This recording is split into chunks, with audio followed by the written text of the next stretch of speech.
안녕하세요. 전업투자자 복리입니다. 9월 15일 금요일 오후 2시 51분입니다. 이번 영상 주제는요, 다가오는 증시 급락 위험성에 대해서 한번 설명을 드릴 거고요. 재건주 9월 5일 날 매수 추천드려서 계속 보유하라고 말씀드리고 있습니다. 그 이유에 대해서 다시 한번 자세히 짚어보겠고요. 지금은 재건주하고 에너지 쪽 섹터만 보면서 비트코인이 반등해서 29,000불 정도의 하방으로 10배 레버리지 숏배팅을 하는 걸 기다려야 한다. 이런 말씀을 드리고 싶습니다. 제가 이걸 한 장으로 정리를 했습니다. 자, 보시면 돈을 어제 미국장이 오른 걸 제가 좀 이해할 수 없다고 했는데요.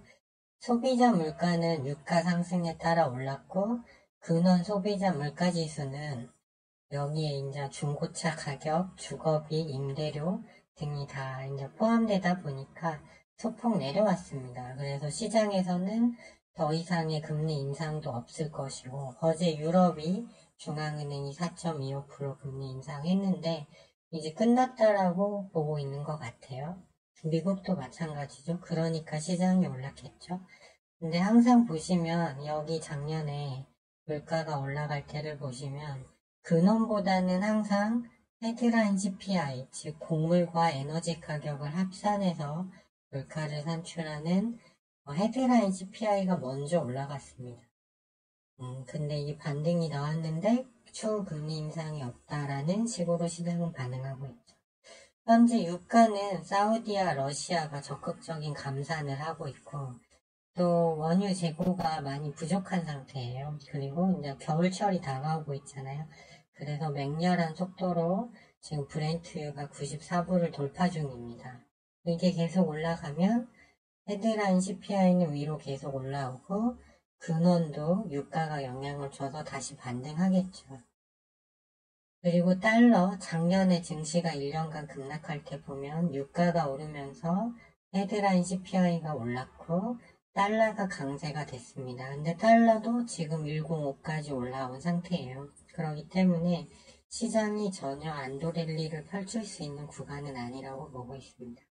작년까지 쭉 증시가 떨어지다 1월부터 이렇게 상향 박스권을 타고 미국 나스닥 선물이 올라올 수 있었던 이유는 헤드라인 CPI가 계속 물가가 내려왔기 때문이에요. 그런데 다시 반등이 2달 연속 나오니까 여기서 이 지지라인을 살짝 했다가 다시 이 지지라인 위로 복귀한 상태예요. 그래 이것은 시장에서 안도를 하고 있다는 거죠. 근데 더 이상의 금리 인상이 없다고 누가 확신할 수 있나요? 2022년도에 증시 급락이 왜 나왔습니까? 그때 그러면서 제로금리에서 왜 금리가 4.75까지 급하게 올라왔죠? 연준이 2021년, 즉 이전 2020년도 코로나 발생했을 때 돈을 엄청 풀어놓고 물가가 올라오고 있는데 계속 여기서 괜찮다, 괜찮다, 파월이 해서 금리를 안 올려서 작년에 대세 하락이 큰 하락이 나온 거지 않습니까? 근데 아직도 연준을 여러분은 믿을 수 있다고 보세요? 제가 봤을 때는 연준보다는 차라리 유가, 달러, 물가의 움직임을 보는 게 더 맞다고 생각합니다. 그렇기 때문에 저는 유가가 계속 오르는 한은 근데 이제 일단은 사우디 러시아가 미국을 이제 좀 곤란하게 하기 위해서 계속 감산 기조를 유지할 거고 또 천연가스 가격이 겨울이 되면 어떻게 될지 모릅니다. 그렇기 때문에 결국 이 상향 박스를 유지하지 못하고 밑으로 내려온다고 보고 있어요. 근데 이게 왜 큰 문제인지 아세요, 여러분? 2022년과는 다른 점이 있어요. 첫째, 작년에는 그래도 제로금리에서 금리가 올라왔어요. 그렇기 때문에 위로 올릴 여력이 있었죠. 그래서 어느 정도 잡았죠, 이거를. 잡았죠. 근데 여기서 물가가 다시 오르면 증시도 이미 코로나 때 고점, 이 나스닥 선물 일간 차트 보시면 코로나 때 최고점에 다 이제 거의 근접을 해 있거든요. 한 이 정도 될 겁니다. 근접이 하나였어요. 금리는 벌써 5.26%까지 다 올려놨어요. 그러기 때문에 문제가 되는 거예요. 이제 연준이 대응할 수단이 없다는 게 문제입니다. 그래서 빅크래시가 올 수 있다는 거죠. 가능성이 있다는 것. 그리고 은행권이 보유하고 있는 미국 국채 다 제로금리일 때 사는 건데 고금리가 기간이 엄청 유지될 거거든요. 어제 ECB에서 유럽 중앙은행도 말을 했죠. 이제 금리를 고뇌 끝에 올렸지만 이게 언제까지 유지될지는 자기도 모르겠다고 했어요. 그러면 미국 국채 손실액이 그대로 보존이 되겠죠.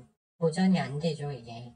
손실 난 채로 있는 거잖아요. 그리고 지금 미국 대형은행은 괜찮은데 중소형 은행들 같은 경우는 중기예금이라는 약간 편법성 방법을 통해서 미 정부가 원하는 고객 예탁금 수칙을 맞춰놓고 있어요. 그런데 그게 다시 빠져나가거나 은행권, 이 국채 손실액이 여기서 미국 10년물 국채금리도 지금 최고가 부분까지 올라와 있잖아요. 여기 차트 첨부는 안 했지만 계속 올라서 손실액이 켜지면 어떻게 되겠어요? 또 부동산, 상업용 부동산은 또 어떻게 되겠어요? 그렇기 때문에 이때 은행권의 문제로 전이될 수 있다고 말씀드렸어요. 그래서 이게 문제입니다. 작년은 대응할 여력이라도 있었지만 지금은 여력이 없어요. 까딱 잘못하면 이제 증시가 큰 크래시가 오는 겁니다. 2022년도에 돈을 벌 수 있었던 방법은 비트코인이나 나스닥 선물을 하방 베팅하는 겁니다. 즉 인버스를 탔어야 된다는 얘기고요. 곡물 또는 에너지가 그때 많이 올랐죠. 그래서 관련 주식을 사거나 관련 ETF에 투자한 사람만이 돈을 벌었습니다. 그것도 매매도 자주 하지 않고 그냥 운 좋게 고점에서 한번 인버스 쳤을 뿐인데 1년 내내 떨어져서 수익이 엄청 누적이 됐죠. 그래서 그때와 비슷한 상황이 나올 수 있기 때문에 비트코인이 29,000불에 접근하길 기다려보자라고 계속 말씀을 드리는 거예요. 전저점이 15,000불이었으니까 여기서 여기까지만 떨어져도 수익이 얼마입니까? 10배 레버리지 칠 건데. 그러니까 이걸 기다리는 구간이라고 보시면 돼요. 저는 사실상 이거를 더 크게 보고 있습니다. 그리고 시장이 떨어져도 올라갈 수 있는 건 에너지와 재건주 뿐이라 했는데 에너지주는 에코바이오 뭐 이런 게 이미 시세를 저점 대비 이번 주에만 50% 이상 줬죠. 그렇기 때문에 과열권이라 좋지 않고요. 9월 5일부터 재건주를 추천드렸는데 이는 시황 및 시장 흐름 그리고 재건주가 가지고 있는 이슈 그리고 재건주의 차트의 기술적 분석에 의한 도출입니다. 계속 가져가야 하는 이유를 설명드리면요. 유럽, 미국 내 반대 여론이 높습니다. 반대 여론이 높다는 건 독일의 슐츠나 바이든의 다음 선거 때 표가 안 나온다는 거죠. 그리고 바이든 차남이 오늘 아까 4시간 전에 비리 혐의로 형사 기소가 됐고요. 또 바이든은 차남이 우크라이나와 중국에 관련해서 저지른 비리에 좀 관련이 있지 않나 해서 탄핵 절차가 지금 하원에서 진행 중입니다. 유럽, 미국이 자꾸 무기 지원한다고 하는데 이미 무기가 다 소진이 됐습니다. 나토의 군사력은 의외로 약합니다. 그리고 우크라이나는 병력이 소진이 다 됐어요. 더 전쟁을 하고 싶어도 할 수가 없다고. 그리고 이제 미국 대선이 코앞입니다. 선거 안 할 거예요. 지원 여론도 나쁘고 특히나 공화당은 반대잖아요. 그리고 미국의 처음 전쟁 때 우크라이나가 선전하고 해서 재미를 봤죠. 천연가스 원유 유럽에 많이 수출해서 돈도 벌고. 근데 제재가 안 먹히고 있어요. 하나도. 러시아 GDP는 오히려 올랐고 브릭스 국가들이 너무 빠르게 단결하다 보니까 이제 지금은 막 베네수엘라 그다음에 러시아, 중국, 북한까지 막 다 연결되고 있잖아요. 그래서 이건 미국의 위기입니다. 남은 마지막 재료. 오늘 국내 재건당 원희룡 장관이 젤렌스키 장관 대통령을 면담해서 항만, 철도, 모듈러 주택, 기간만 정비 등의 협의를 했다고 해요. 이제 이 재료는 끝난 겁니다. 남은 재료는 사실상 가장 큰 재료는 협상 재개입니다. 이미 ABC 방송에서 이번 달 9일에 토니 블레어 미 국무장관이 협상을 우크라이나 정부에 제시한다고 했고요. 또 월요일, 수요일 다음 주 미국에서 열리는 유엔 총회에서 이제 이미 미국이 100조를 지원했다고 합니다. 우크라이나에. 근데 젤렌스키가 다시 30조를 요청을 한다고 해요. 작년에는 의회 연설, 화상 연설을 통해서 큰 환호를 받았죠. 과연 이번에도 그럴 수 있을까요? 그렇기 때문에 에너지와 재건, 작년에도 에너지가 올랐잖아요. 똑같은 상황에서 에너지, 근데 재건은 원래 아니지만 지금 이런 상황이기 때문에 또 위치가 나쁘지 않아서 가져가셔도 된다고 계속 말씀을 드리고 있는 겁니다. 늘 봐야 하는 8개 지표를 보시면 10년물 국채금리, 이거는 이제 은행권 국채 손실과 관련이 되죠. 그리고 궁극적으로 미국은 부채가 천문학적으로 많은데 이제 더 이상 채권을 찍어낼 수 있느냐 없느냐의 문제로도 귀결이 됩니다.